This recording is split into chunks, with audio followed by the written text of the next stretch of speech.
masu sufuri na motoci da jiragen sama da sauransu su kuma harajin ne yasa suka yi ƙari. Ga wannan ƙari bai shafi maganar haraji ba, haraji daban wannan ƙari daban.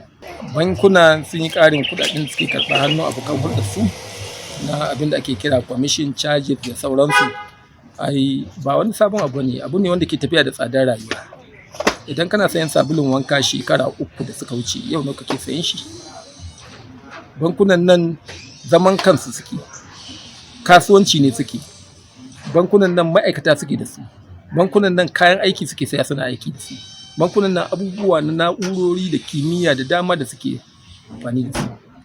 Yanzu bari baka kawai ɗan ƙaramin misali, wato man diesel shekara 3 ko 4 da suka wuce nawa lita ɗin shi yake? Bai wuce 240 ba. Yanzu ana magana lita ɗin shi wajen 1200 da wani abu. Shi suke saya suna samun injinan su. Duka bankunan nan ba mai dogaro da hukumar NEPA ta bashi wuta. Saboda in kai dogara da hukumar NEPA ba za ka yi aiki ba. Nawa suke biyan ma'aikatan su da? Yau nawa suke biyan su?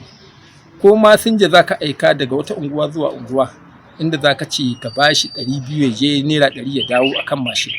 Yanzu kila sai ka bashi 1000. To wannan shine dalilai wato sha'anin abin da ya shafi tsadar rayuwa. Su ma kafofin watsa labarai haka watsa sadarwa su ma haka. Saboda haka wannan ƙari bai shafi maganar haraji ba, haraji daban wannan ƙari daban. Idan kai wannan bayani su kuma masu sufuri na motoci da jiragen sama da sauransu su kuma harajin ne yasa suka yi ƙari. To irin waɗannan abubuwan suna nan, ko kuma abinci da sauran abubuwa na rayuwa su kuma ai duk sun ƙaru. Kuma su waɗannan kamfunan kamar ni da kai ne, ai abubuwa muke amfani da su daban-daban na tafiyar da rayuwar mu. Abubuwan nan duk sun ƙara kuɗi. To kaga magana a nan shine idan ba su yi ƙari ba, kasuwanci ne suke. Duk ɗan kasuwa riba yake nema. Idan ba riba ba za su rayu ba, ba za su tsaya a ƙafafunsu ba, za su durƙushe.